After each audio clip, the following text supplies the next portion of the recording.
వీడియోలో మనం SVS medical college గురించి అయితే మాట్లాడుకుందాం. Welcome to Edunine career guidance, Josh innovations private limited, Edunine overseas consultancy. అసలు ఎస్విఎస్ మెడికల్ కాలేజ్ ఎక్కడుంది, దాని బ్రీఫ్ హిస్టరీ ఏంటి, ఈ కాలేజ్లో కనుక మనం చదువుకోవాలి అంటే మనకి నీట్ ఎగ్జామ్లో ఎంత ర్యాంకు రావాలి, మన క్యాస్ట్ ఆధారంగా ఇవన్నీ కూడా చూద్దాం.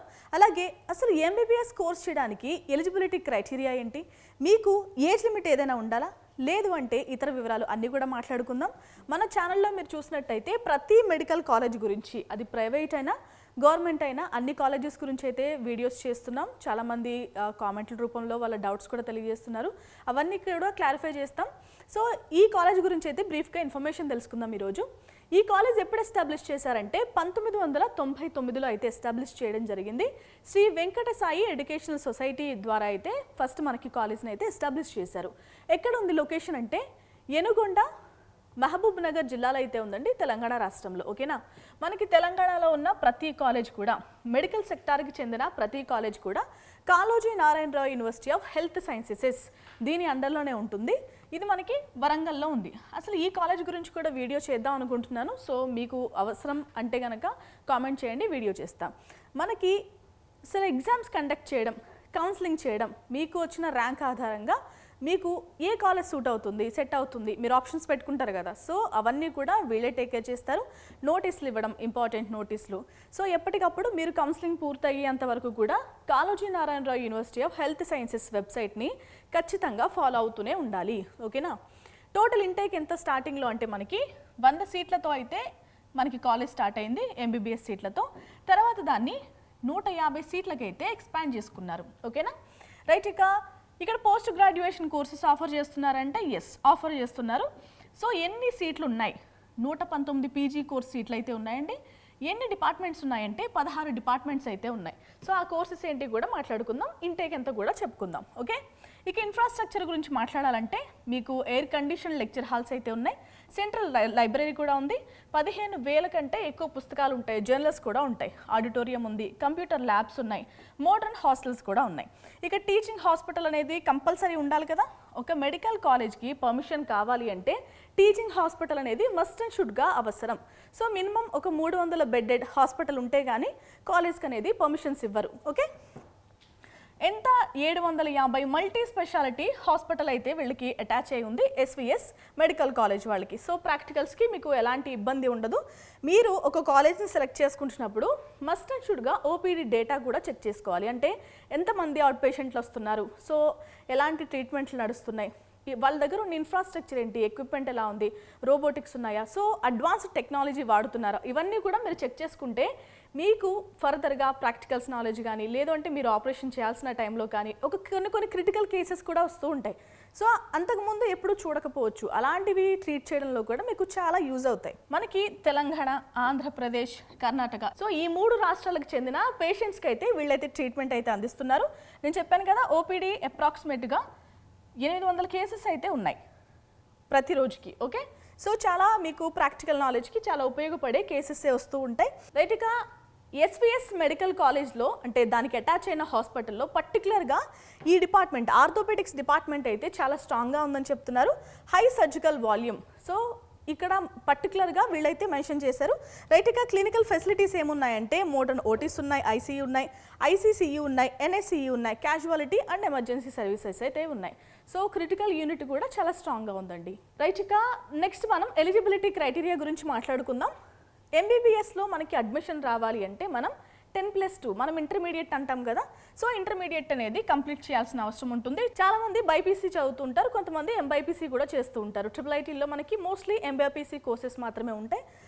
లేదు అంటే చాలామంది ఈక్వివాలెంట్ ఎగ్జామినేషన్స్ రాస్తారు. అసలు ఈక్వివాలెంట్ ఎగ్జామినేషన్స్ ఏ సబ్జెక్ట్స్లో రాయాలి అంటే ఫిజిక్స్, కెమిస్ట్రీ, బయాలజీ, లేదు అంటే బయోటెక్నాలజీ అండ్ ఇంగ్లీష్ సబ్జెక్ట్స్లో అయితే మనం ఎగ్జామ్స్ అనేది రాయాలి. ఓకే, మన క్యాస్ట్ ఆధారంగా మనం కనుక జనరల్, లేదు అంటే ఈడబ్ల్యూఎస్ ఓపెన్ కేటగిరీ అయితే కనుక 50% మార్క్స్ కంటే తక్కువ రాకూడదు. లేదు అంటే బీసీ, ఎస్సీ, ఎస్టీ విద్యార్థులు ఎవరైనా ఉంటే కనుక వాళ్ళకి 40% కంటే తక్కువ రాకూడదు. ఇంకా ఫిజికల్లీ హ్యాండిక్యాప్డ్ విద్యార్థులు ఎవరైనా ఉంటే కనుక వాళ్ళకి 45% కంటే తక్కువ రాకూడదు ఇంటర్మీడియట్లో. ఓకే, రైట్, ఇక ఏజ్ రిక్వైర్మెంట్ ఏంటి అంటే మనకి అయితే అప్పర్ ఏజ్ లిమిట్ అయితే లేదు. మీ క్యాస్ట్ ఆధారంగా కూడా మీకు మినహాయింపులు కూడా ఉంటాయి. కానీ ఎంట్రీ ఏజ్ ఏంటంటే 17 సంవత్సరాలు నిండి ఉండాలి ఆ అకాడమిక్ ఇయర్కి. డిసెంబర్ 31కి ఇప్పుడు మనం మాట్లాడుకుంటుంది 2025-26 అకాడమిక్ ఇయర్ కాబట్టి డిసెంబర్ 31, 2025కి మీరు 17 సంవత్సరాలు నిండి ఉండాలి. ఓకే, మీకు 17 సంవత్సరాలు నిండి ఉంటే మీకు అడ్మిషన్ ఇస్తారు. రైట్, ఇక ఎంట్రన్స్ ఎగ్జామ్ ఏంటండి అంటే గతంలో మనం ఎంసెట్తోనే మెడికల్ కౌన్సిలింగ్ కూడా పూర్తయిపోయేది. కానీ ఇప్పుడు నీట్ ఎగ్జామ్ అయితే రాయాల్సిన అవసరం ఉంటుంది. మనకి యూజీ లెవెల్ కాబట్టి నీట్ యూజీ రాయాలి, పీజీ లెవెల్ అయితే నీట్ పీజీ, సూపర్ స్పెషాలిటీ అయితే నీట్ ఎస్ఎస్ ఎగ్జామ్ అయితే రాస్తాం. సో ఇప్పుడు మనం ఎంబీబీఎస్ గురించి మాట్లాడుకుంటున్నాం కదా. నీట్ యూజీ ఎగ్జామ్ అనేది మస్ట్ అండ్ షుడ్గా క్వాలిఫై అవ్వాలి. ఓకే, ఇంకా లాస్ట్ నేషనాలిటీ గురించి మాట్లాడుకోవాలంటే యాక్చువల్గా మీకు ఎన్ఆర్ఐ కోటా ఉంటుంది, మేనేజ్మెంట్ కోటా ఉంటుంది, కన్వీనర్ కోటా ఉంటుంది. కన్వీనర్ కోటా విషయానికి వస్తే లోకల్ నాన్ లోకల్ క్రైటీరియా కూడా ఉంటుంది. మనకి బైఫర్కేషన్ కంటే ముందు అందరూ అర్హులే, కానీ ఇప్పుడు 2025 అకాడమిక్ ఇయర్ నుంచి మాత్రం ఎవరైతే లోకల్ క్యాండిడేట్స్ ఉంటారో వాళ్ళకి మాత్రమే సీట్స్ ఇస్తామని జీవో నెంబర్ 20లో అయితే అనౌన్స్ చేశారు కదా. సో అదంతా డిఫరెంట్ ఇష్యూ. కానీ ఎవరైతే లోకలో వాళ్ళు మాత్రమే కన్వీనర్ కోటాకి అర్హులు. కానీ మేనేజ్మెంట్ కోటా విషయానికి వస్తే ఎన్ఆర్ఐ కోటా వాళ్ళు కూడా అప్లై చేసుకోవచ్చు. సో ఓకేనా, ప్రైవేట్ కాలేజెస్లో. అదే గవర్నమెంట్ కాలేజెస్ అయితే మనకి ఎన్ఆర్ఐ కోటా, ఏఐక్యూ కోటా అనేది సెపరేట్గా ఉంటుంది. ఓకేనా రైట్, ఇక ఎన్ఆర్ఐ మస్ట్గా ఇండియన్ అయి ఉండాలి, లేదు అంటే NRI, OCI, PIO, foreign nationals. So వీళ్ళందరూ కూడా ఇండియాలో మెడిసిన్ చదవడానికి అర్హులే. ఓకేనా, కానీ ఫీజెస్ అనేవి కాస్త డిఫరెంట్గా ఉంటాయి. ఓకే, సో మనకి ఎంబీబీఎస్ కోర్స్ గురించి మాట్లాడాలి అంటే మనకి ఎంబీబీఎస్ కోర్స్ అనేది 5.5 సంవత్సరాలు చేస్తాం.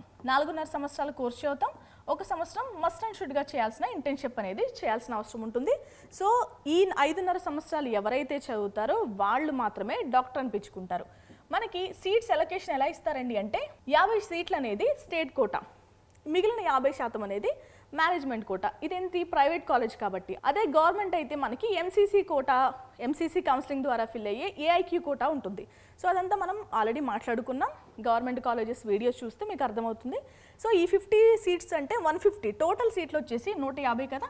సో కన్వీనర్ కోటా సీట్లు 75, మేనేజ్మెంట్ కోటా సీట్లు 75. మళ్ళీ ఈ మేనేజ్మెంట్ కోటాని 2 రకాలుగా డివైడ్ చేస్తారు, బి అండ్ సి. బి వచ్చేసి మేనేజ్మెంట్ కోటా 35%, అలాగే ఎన్ఆర్ఐ కోటా సి అంటే. సో ఎన్ఆర్ఐ కోటా ఎంత? 15%. ఓకే రైట్, ఇక వేరే డీటెయిల్స్ కూడా మాట్లాడుకుందాం. అసలైన విషయం మెడికల్ అనగానే చాలా మందికి కోట్లల్లో ఖర్చు అవుతుంది. సో ఇప్పటికే నీట్ యూజీ ఎగ్జామ్ రాయని వాళ్ళు కూడా కోట్లు ఖర్చు పెట్టి సీట్లు కొనుక్కుంటున్నారు. మీకు తెలియని విషయం ఏంటంటే మీరు నీట్ యూజీ అటెంప్ట్ చేయకపోతే, క్వాలిఫై కాకపోతే మీకు ఎన్ని డబ్బులు ఖర్చు పెట్టినా సీట్ అయితే రాదు, మోసపోవద్దు. సో ఎస్విఎస్ మెడికల్ కాలేజ్లో చదువుకోవాలి అంటే ఎంత ఫీజు కట్టాలి? మనకి కేటగిరీ ఏ వాళ్ళకైతే 60,000, కేటగిరీ బి అంటే మేనేజ్మెంట్ వాళ్ళకి 12,50,000, ఇక కేటగిరీ సి ఎన్ఆర్ఐ కోటా వాళ్ళకి 25 లక్షల వరకు ఫీజు అవుతుంది. ఇది టోటల్ ఫీజు కాదు, ఇది ఓన్లీ ట్యూషన్ ఫీజు మాత్రమే. ఓకే, మనకి ఈ ఫీజెస్తో పాటు 1,00,00,000 వరకు అయితే ఇతర ఫీజెస్ అయితే అవుతాయి. ఓకేనా రైట్, ఇక ఎస్విఎస్ మెడికల్ కాలేజ్లో పీజీ కోర్సెస్ కూడా ఆఫర్ చేస్తున్నారు కదా. 119 సీట్లతో అయితే ఈ కాలేజ్ పీజీ కోర్సెస్ని అయితే ఆఫర్ చేస్తుంది. మనం పీజీ చేయాలి అంటే మనం ఫస్ట్ ఎంబీబీఎస్ కంప్లీట్ చేయాల్సిన అవసరం ఉంటుంది యూజీ లెవెల్లో. ఓకే, తర్వాత నీట్ పీజీ ఎగ్జామ్ రాస్తాం.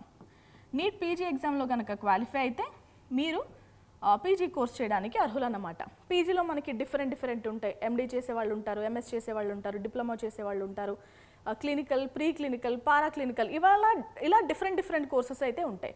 మీరు ఆప్ట్ చేసుకున్న దాన్ని బట్టి మీ ఫీజెస్ కూడా ఉంటాయి. సో అసలు ఎండీ కోర్సెస్ ఏంటి, ఎంఎస్ కోర్సెస్ ఏం ఆఫర్ చేస్తున్నారు ఎస్విఎస్ కాలేజీలో అయితే చూద్దాం. ఫస్ట్ మనం ఎంఎస్ కోర్సెస్ చూద్దాం. ఎంఎస్లో మనకి general surgery, orthopaedics, ophthalmology, ENT, OBG అయితే ఆఫర్ చేస్తున్నారు. ఇక ఎండీ కోర్సెస్లో general medicine, paediatrics, anaesthesia, respiratory medicine, DVL, radio diagnosis, psychiatry, అలాగే anatomy, biochemistry, pathology, microbiology. So ఇవైతే మనకి ఎస్విఎస్ మెడికల్ కాలేజ్లో ఆఫర్ చేస్తున్న పీజీ కోర్సెస్. 119 సీట్లతో అయితే పీజీ ఇంటేక్ ఉందండి. సో అసలు ఎస్విఎస్ మెడికల్ కాలేజ్లో చదువుకోవాలి అంటే హాస్టల్ ఫెసిలిటీస్ ఉన్నాయా? హాస్టల్స్ అయితే ఉన్నాయి. ఎందుకంటే చాలామంది ఉన్న ప్రాంతం నుంచి దూరం వెళ్ళి చదువుకోవాల్సిన అవసరం వస్తుంది. సో డైలీ ట్రావెల్ చేయలేని వాళ్ళు కొంతమంది ఉంటారు. ఎందుకంటే ఇది సో సిటీకి కొన్ని కిలోమీటర్స్ దూరంలో ఉంటుంది కాబట్టి డైలీ అప్ అండ్ డౌన్ చేయలేము కాబట్టి హాస్టల్స్ అయితే ఆప్ట్ చేసుకుంటారు. సో ఎస్విఎస్ మెడికల్ కాలేజ్లో హాస్టల్స్ ఉన్నాయో లేదో చూద్దాం. ఇప్పుడు మనకి హాస్టల్స్ అయితే సెపరేట్ హాస్టల్స్ ఉన్నాయండి. అబ్బాయిలకి విత్ ఇన్ ది క్యాంపస్సే ఉన్నాయి. So no issue. Non AC rooms ఉన్నాయి, డబుల్ షేరింగ్ ఉంది, సింగిల్ షేరింగ్ ఉంది. నార్మల్గా బేసిక్ ఎమ్యూనిటీస్ అయితే ప్రొవైడ్ చేస్తున్నారు. Bed, study table, chair, wardrobe ఇవన్నీ ప్రొవైడ్ చేస్తున్నారు. వాష్రూమ్స్ ఉన్నాయి, హైజీన్గా ఉంటాయని చెప్తున్నారు. రైట్, ఇక గీజర్స్ ఉన్నాయి, వాటర్ కూలర్ ఉన్నాయి. ఓకే, పర్సనల్ కూలర్స్ కూడా మీరు కావాలంటే యూస్ చేసుకోవచ్చు. ఇక ఫెసిలిటీస్ ఏం ప్రొవైడ్ చేస్తున్నారు చూద్దాం. 24/7 స్టడీ రూమ్స్ అయితే అవైలబుల్గా ఉన్నాయి. 24/7 జిమ్ కూడా అవైలబుల్గా ఉంది. ఇక బ్యాడ్మింటన్ కోర్ట్ కూడా ఆఫర్ చేస్తున్నారు. మార్నింగ్ టైంలో, ఈవినింగ్ టైంలో మీరు యాక్సెస్ చేసుకోవచ్చు. సెక్యూరిటీ ప్రొవైడ్ చేస్తున్నారు. కంట్రోల్డ్ యాక్సెస్ ఉంటుంది. అలాగే especially in girls hostel. So girls అంటే మోస్ట్లీ ఎక్కువ సెక్యూరిటీ చూసుకుంటారు కాబట్టి మీకైతే కంట్రోల్డ్ యాక్సెస్ అంటే ఎవరిని పడితే వాళ్ళైతే అలౌ చేయరు. అలాగే సెక్యూరిటీ కూడా ప్రొవైడ్ చేస్తున్నారు. ఇక మెస్ ఫెసిలిటీస్ ఉన్నాయా అంటే మెస్ ఫెసిలిటీ ఉంది. మీకు వెజిటేరియన్ అలాగే నాన్ వెజ్ కూడా ప్రొవైడ్ చేస్తున్నారు. ఎన్వి ఎక్కువ తినే వాళ్ళైతే అసలు బెంగపెట్టుకోవద్దు. ఇక హాస్టల్ ఫీజు ఎలా ఉంటాయంటే మనకి సంవత్సరానికి ₹1,00,000 వరకు ఖర్చు అవుతుందండి. సో ఓకేనా, ఇది ఎస్విఎస్ మెడికల్ కాలేజ్ సంబంధించిన బ్రీఫ్ ఇన్ఫర్మేషన్. అసలు ఈ కాలేజ్లో మనం చదువుకోవాలంటే మనకి నీట్ ఎగ్జామ్లో ఎంత ర్యాంక్ వచ్చి ఉండాలో ఇప్పుడు చూద్దాం. మహబూబ్ నగర్లో ఉన్న ఎస్విఎస్ మెడికల్ కాలేజ్లో మనం చదువుకోవాలి అంటే మీరు కనుక ఓసీ విద్యార్థులంటే అబ్బాయిలకి 105,135 లోపు ర్యాంక్ రావాలి. అమ్మాయిల విషయానికి వస్తే 106,427 లోపు అయితే ర్యాంక్ రావాలండి. ఇక బీసీఏలో అమ్మాయిలకైతే 2,67,687 లోపు ర్యాంక్ రావాలి. అబ్బాయిల ఇన్ఫర్మేషన్ అయితే అవైలబుల్గా లేదు. అంటే గత సంవత్సరం అక్కడ బీసీఏలో అబ్బాయిలకి అసలు ఎవరు ఆప్ట్ చేసుకోలేదని అర్థం. ఓకేనా, రైట్. ఇక బీసీబీ విషయానికి వస్తే అబ్బాయిలకు వచ్చేసి 157,720 లోపు, అమ్మాయిలకు వచ్చేసి 152,526 లోపు అయితే ర్యాంక్ రావాలి. ఇక బీసీసీ అమ్మాయిలకైతే 2,34,179 లోపు అయితే ర్యాంక్ రావాలి. ఇక బీసీడీ విషయానికి వస్తే అబ్బాయిలకి 1,48,531 లోపు, అమ్మాయిలకు వచ్చేసి 1,55,480 లోపు ర్యాంక్ రావాలి. ఇక బీసీఈ కేటగిరీలో అమ్మాయిలకైతే 1,44,843 లోపు అయితే ర్యాంక్ రావాలి. ఇక EWS category economically weaker section ఎవరైతే ఉన్నారో వాళ్ళలో అమ్మాయిలకైతే ర్యాంక్ అవైలబుల్గా ఉంది. 131,610 లోపు అయితే రావాలి. ఓకేనా, నెక్స్ట్ కేటగిరీ చూద్దాం. ఎస్సీలో మేల్ ఎవరైనా ఉంటే కనుక 2,45,399 లోపు. ఇక అమ్మాయిల విషయానికి వస్తే 2,39,155 లోపు అయితే ర్యాంక్ రావాలి. ఇక ఎస్టీ విద్యార్థులకైతే 2,36,079 లోపు, అబ్బాయిలకి 2,39,140 లోపు అయితే అమ్మాయిలకి ర్యాంక్ రావాలండి. నేను ప్రొవైడ్ చేసిన ర్యాంక్స్ అన్ని కూడా 2024కు సంబంధించిన సెకండ్ ఫేజ్ యొక్క క్లోజింగ్ ర్యాంక్స్. మనకి యాక్చువల్గా మీకు తెలుసు first, second, third mop up rounds కూడా జరుగుతూ ఉంటాయి. సో మనం స్టేజ్ పెరిగే కొద్దీ ర్యాంక్స్ కూడా పెరుగుతూ ఉంటాయి. ఓకేనా, మీకు వచ్చిన ర్యాంక్ ఆధారంగా, మీ క్యాస్ట్ ఆధారంగా ఎస్విఎస్ మెడికల్ కాలేజ్లో మీకు సీట్ వస్తుందా రాదా ఎస్టిమేట్ చేసుకోండి. ఎలాంటి డౌట్స్ ఉన్నా కూడా మన ఎడ్యునైన్ కెరీర్ గైడెన్స్ని అయితే సంప్రదించండి. మీ పరిధిలో అంటే మీ ఫ్యామిలీ కానీ ఫ్రెండ్ సర్కిల్లో కానీ నీట్ ఎగ్జామ్ ఆల్రెడీ రాసి కౌన్సిలింగ్లో పార్టిసిపేట్ చేస్తున్న విద్యార్థులకైతే ఈ వీడియో షేర్ చేయండి.